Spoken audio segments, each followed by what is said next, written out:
যারা দুর্নীতি করেছে সবার তথ্য প্রধানমন্ত্রীর কাছে আছে বললেন ওবায়দুল কাদের। দুর্নীতিবাজদের বিচারের আওতায় আনার হুঁশিয়ারি। এমপি আনার হত্যায় গ্রেফতার ৩ আসামির আরও ৫ দিনের রিমান্ড মঞ্জুর।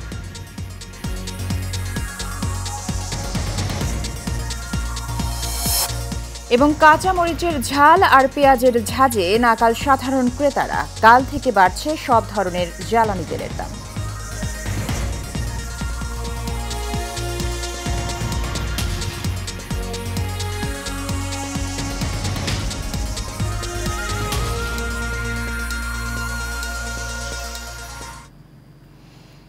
স্বাগত এশিয়ান নিউজে, সঙ্গে আছি সুবর্ণা গোলন্দাজ। শুনছিলেন বিআরবি কেবল ইন্ডাস্ট্রিজ লিমিটেড সংবাদ শিরোনাম।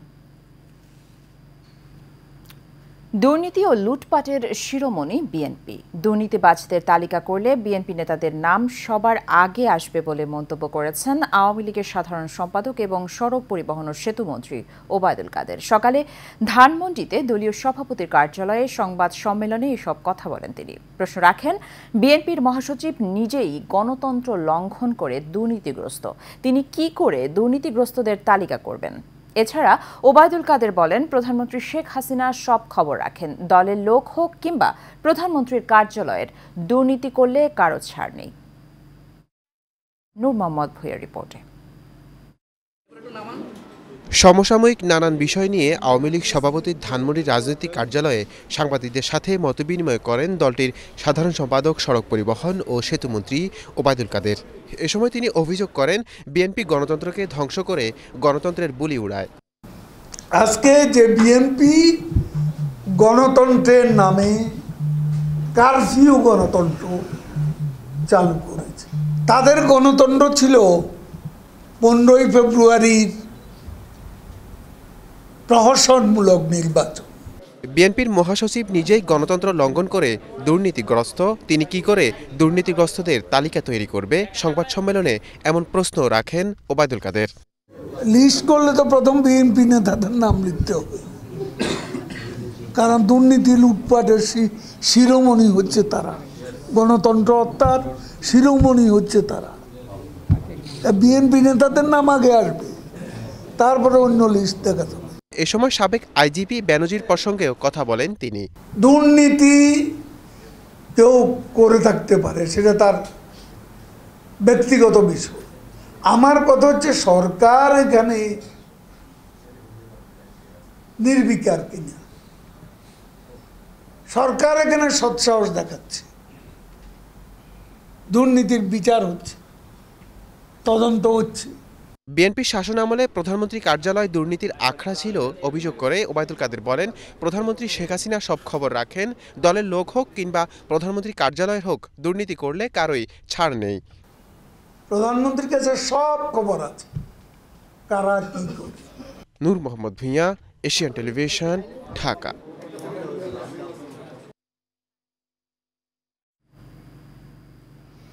ঝিনাইদহ ৪ আসনের সংসদ সদস্য আনোয়ারুল আজিম আনার হত্যায় জড়িত থাকার অভিযোগে গ্রেফতার ৩ আসামির আরও ৫ দিনের রিমান্ড মঞ্জুর করেছেন আদালত।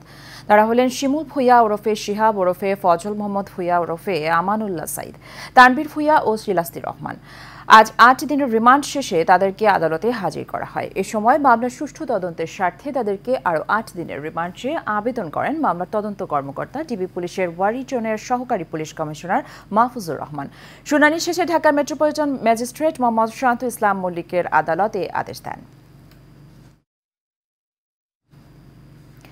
আলু, পেঁয়াজ ও ডিমের দাম গত সপ্তাহের তুলনায় আরও বেড়েছে। দর বাড়ার তালিকায় রয়েছে কাঁচামরিচ, রসুন, আদা সহ কয়েকটি পণ্য। খুচরার প্রতি কেজি আলু বিক্রি হচ্ছে ৫০ থেকে ৬০ টাকায়। মানভেদে প্রতি কেজি কাঁচামরিচ বিক্রি হচ্ছে ১৬০ থেকে ২০০ টাকা দরে। ডিমের বাজারেও চড়া। এক সপ্তাহের ব্যবধানে ডজনের দাম বেড়েছে ৫ টাকা। তবে চাল, ডাল ও আটা ময়দার দাম আগের মতোই রয়েছে। খুচরা ব্যবসায়ীদের দাবি, হিমাগার গেটে আলুর দর বেড়েছে, যার প্রভাব পড়েছে খুচরা বাজারে। আর ঘূর্ণিঝড়ের কারণে সরবরাহ কমে যাওয়ায় কাঁচামরিচ ও সবজির দাম বাড়তি। গরমে মুরগি মারা যাওয়ায় বেড়েছে ডিমের দাম। আর ভারতীয় পেঁয়াজ আমদানি কম হওয়ায় দেশি পেঁয়াজের চাহিদা বেশি বলে দর বেড়েছে।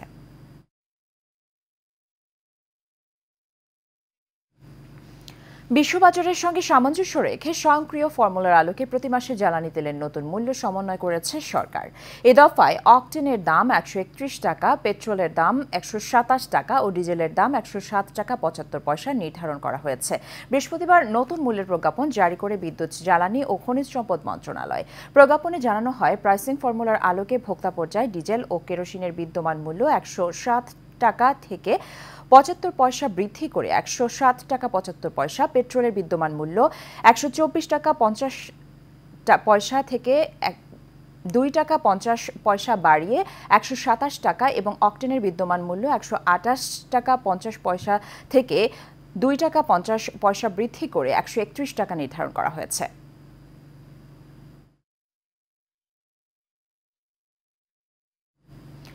বাণিজ্য প্রতিমন্ত্রী আহসানুল ইসলাম টিটু বলেছেন, ব্যক্তিগত দ্বন্দ্ব ভুলে আওয়ামী লীগ ও সহযোগী সংগঠনগুলোর সকল পর্যায়ের নেতাকর্মীদের ঐক্যবদ্ধ হয়ে দল ও দেশের জন্য কাজ করতে হবে। একই সাথে দেশ বিরোধী সকল শক্তিকে মোকাবেলা করতে হবে। তিনি আজ টাঙ্গাইলের দেলদুয়ার উপজেলা আওয়ামী লীগ আয়োজিত মতবিনিময় সভায় প্রধান অতিথির বক্তব্যে এসব কথা বলেন। দেলদুয়ার উপজেলা আওয়ামী লীগের সভাপতি খন্দকার ফজলুল হকের সভাপতিত্বে মতবিনিময় সভায় উপজেলা পরিষদের নবনির্বাচিত চেয়ারম্যান মাহমুদুল হাসান মারুফ, মহিলা ভাইস চেয়ারম্যান নাহিদা সুলতানা পলি সহ আওয়ামী লীগ ও সহযোগী সংগঠনের নেতাকর্মীরা উপস্থিত ছিলেন। আপনাদের এখন দায়িত্ব উপজেলা পরিষদের সম্মানিত দায়িত্বপ্রাপ্ত নেতা হিসাবে সকল চেয়ারম্যানদেরকে নিয়ে দেলদুয়ারটাকে উন্নয়নের একটা রোল মডেল করেন। আমার তরফ থেকে উপজেলা পরিষদের উপদেষ্টা হিসাবে, এমপি হিসাবে যতটুকু করা সম্ভব আমি চেষ্টা করব হবে এবং সকলকে সম্পৃক্ত করতে হবে। ভারত থেকে নেমে আসা উজানের ঢল ও টানা বৃষ্টিতে সিলেটে সৃষ্ট বন্যা পরিস্থিতি কিছুটা উন্নত হয়েছে। তবে সীমান্তবর্তী 6 উপজেলা সহ মোট 7 উপজেলায় পানিবন্দী অবস্থায় আছেন প্রায় 5,33,202 জন মানুষ। পানি উন্নয়ন বোর্ড সিলেট কার্যালয়ের তথ্য মতে দুপুরেও সুরমা ও কুশিয়ারা নদীর পানি 3 পয়েন্ট বিপদসীমার উপর বইছে। আগের দিন সারি নদী, ধলাই ও সারি গোয়াইন সহ 5 নদীর পানি বিপদসীমার উপর বইলেও রাত থেকে পানি কমতে থাকে। এদিকে পানি নামতে শুরু করায় বানভাসী উপজেলাগুলোতে ভেসে উঠেছে বন্যার ক্ষয়ক্ষতির চিত্র। বিভিন্ন অভ্যন্তরীণ সড়ক বন্যার পানিতে ক্ষতিগ্রস্ত হয়েছে।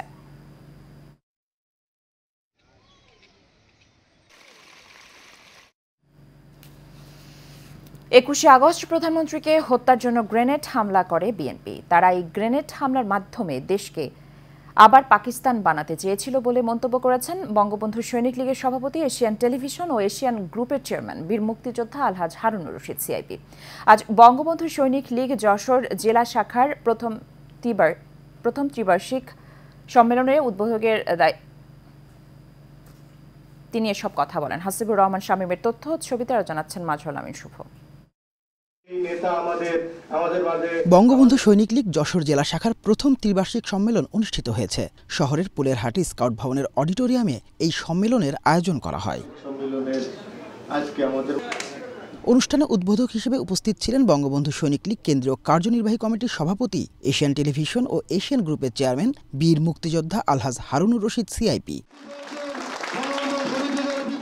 এ সময় তিনি বলেন, প্রধানমন্ত্রী শেখ হাসিনাকে হত্যার মাধ্যমে এই দেশকে বিএনপি আবারও পাকিস্তান বানাতে চেয়েছিল। মানে প্রধানমন্ত্রী যদি কোনো কিছু হয়ে যায়, খোদা না করুক, তাহলে এই দেশে রক্তের বন্যা বাড়বে, রক্তের বন্যা বাড়বে। কারণ বিএনপি কুত্তা পাগল হয়ে গেছে না, 2টা ইলেকশন না দিতে না কুত্তা পাগল যে অনেক কাছে মাসে কুত্তা পাগল হয়, আমি ছোটকালে শুনছি, ঠিক কুত্তা পাগল হয়ে গেছে। যাই হোক, আমি চাই আমার নেত্রীর হাতকে শক্তিশালী করার জন্য আমি আসছি। প্রধানমন্ত্রীর 15 বছর 4 মাসের এই শাসন আমলে দেশের আমূল পরিবর্তন এসেছে বলেও মন্তব্য করেন বঙ্গবন্ধু সৈনিক লীগের সভাপতি। আর কোন যেন বিপদ না আসে, আর কোন শত্রু যেন কোন রকমে চেষ্টা করে বিপদ না আনতে পারে। আল্লাহ যেন তাকে সুস্থ রাখে, ভালো রাখে, সেজন্য আপনাদের কাছে, সকলের কাছে আমার আবেদন, আমি সবসময় আল্লাহর কাছে দোয়া করি আমার মা বাবার জন্য, আর মানে প্রধানমন্ত্রীর জন্য। আপনারাও করবেন নামাজ পড়ে আল্লাহর কাছে, মানে প্রধানমন্ত্রী সুস্থ থাকে, ভালো থাকে। অনুষ্ঠানে বিশেষ অতিথির বক্তব্য রাখেন বঙ্গবন্ধু কেন্দ্রীয় কার্যনির্বাহী কমিটির সহসভাপতি অ্যাডভোকেট শওকত আলম, ইঞ্জিনিয়ার তালুকদার সরওয়ার হোসেন, যুগ্ম সাধারণ সম্পাদক শাহ রেজাউল মাহমুদ, সাংগঠনিক সম্পাদক আলমগীর হোসেন, সোহেল রানা, খুলনা জেলা সিনিয়র যুগ্ম আহ্বায়ক ইউনুচ আলী, খুলনা মহানগরের সিনিয়র যুগ্ম আহ্বায়ক আসাদুজ্জামান মুন্না, শার্শা উপজেলা শাখার সভাপতি আমিনুর রহমান, মনিরামপুর শাখার সভাপতি ইমদাদুল হক সহ সিনিয়র নেতারা।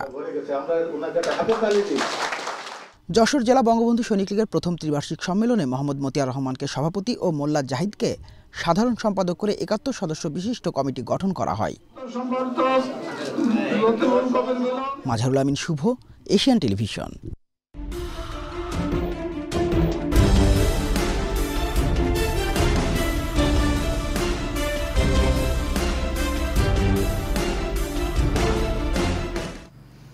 প্রধানমন্ত্রী শেখ হাসিনার উন্নয়ন কর্মসূচিগুলো বাস্তবায়ন করতে পারলেই উপজেলার মানুষের কল্যাণ হবে বলে মন্তব্য করেছেন মাদারগঞ্জ উপজেলা পরিষদের নবনির্বাচিত চেয়ারম্যান রায়হান রহমতুল্লাহ রিমু।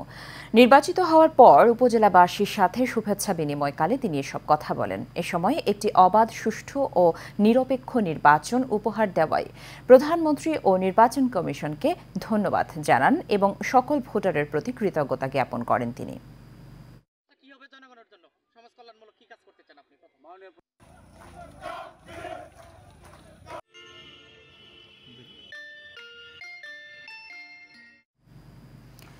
জাপান কারাতে অ্যাসোসিয়েশনের ওয়ার্ল্ড ফেডারেশনের বাংলাদেশের আয়োজনে সফলভাবে সমাপ্ত হল ৩ ধাপে ৯ দিনব্যাপী কারাতের বার্ষিক প্রশিক্ষণ কর্মশালা। বাংলাদেশ কারাতে ফেডারেশনের সার্বিক সহযোগিতায় গত ২২ মে কক্সবাজার কর্মশালার সূচনা হয়। এরপর ২৩ মে থেকে ২৫ মে কর্মশালা ঢাকা অঞ্চলে অনুষ্ঠিত হয়। পরবর্তী ২৬ মে চট্টগ্রামের রাইফেল ক্লাবে শুরু হয়ে ৩০ মে কর্মশালাটির সমাপ্তি হয়। এতে প্রশিক্ষণ প্রদান করেন বিশ্ববরেণ্য কারাতে প্রশিক্ষক ও জেকে এর সাবেক বিশ্ব চ্যাম্পিয়ন কাতসুতোশি সিনা।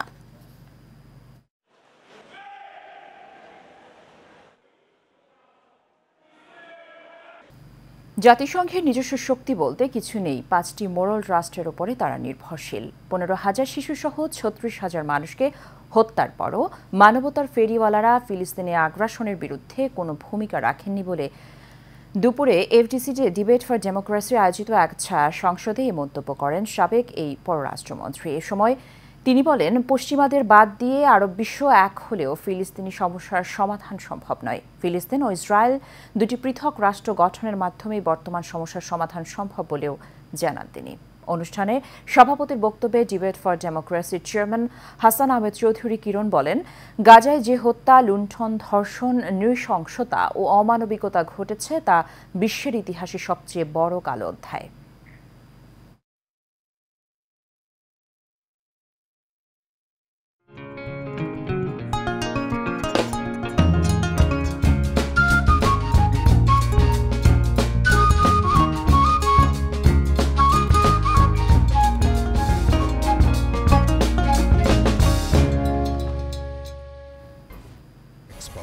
B500 CWR স্বাধীনতার সুবর্ণ জয়ন্তীতে নতুন বাংলাদেশ গড়ার প্রত্যয় HM স্টিল B500 CWR।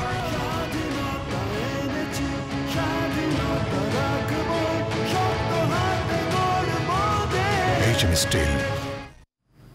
এবার HM স্টিল চট্টগ্রাম সংবাদ। ঈদুল আজহার দিন চট্টগ্রাম নগরীতে তৈরি হওয়া বর্জ্য ঈদের দিন বিকেল ৫টার মধ্যে পরিষ্কার করার লক্ষ্য নির্ধারণ করেছে চট্টগ্রাম সিটি মেয়র বীর মুক্তিযোদ্ধা মোহাম্মদ রেজাউল করিম চৌধুরী। চট্টগ্রাম নগরীর টাইগার পাস সহ চসিক কার্যালয়ের চসিকের পরিচ্ছন্ন বিভাগের সাথে প্রস্তুতি সভায় এই লক্ষ্য নির্ধারণ করেন মেয়র। নগরীর ৪১টি ওয়ার্ডকে ৭টি জোনে ভাগ করে মোট ৩২২টি গাড়ি বর্জ্য অপসারণের কাজ করবে। ৭টি জোনে ৭টি পানির ভাউচার থাকবে রক্ত পরিষ্কার করার জন্য। কোনো কর্মী অসুস্থ হলে জরুরি চিকিৎসা সেবা দেওয়ার জন্য অ্যাম্বুলেন্স সহ মেডিকেল টিম প্রস্তুত থাকবে। সভায় উপস্থিত ছিলেন চসিকের সচিব মোহাম্মদ আশরাফুল আমিন ও প্যানেল মেয়র গিয়াসউদ্দিন সহ অনেকে। শেষ করব এশিয়ান নিউজ। তার আগে বিআরপি কেবল ইন্ডাস্ট্রিজ লিমিটেড সংবাদ শিরোনামগুলো জানিয়ে দেব আরও একবার।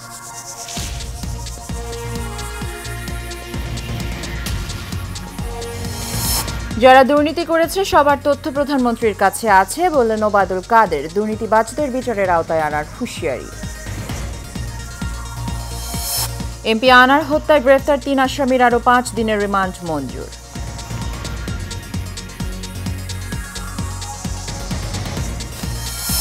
এবং কাঁচামরিচের ঝাঁজ আর পেঁয়াজের ঝাঁজে নাকাল সাধারণ ক্রেতারা, কাল থেকে বাড়ছে সব ধরনের জ্বালানি তেলের দাম।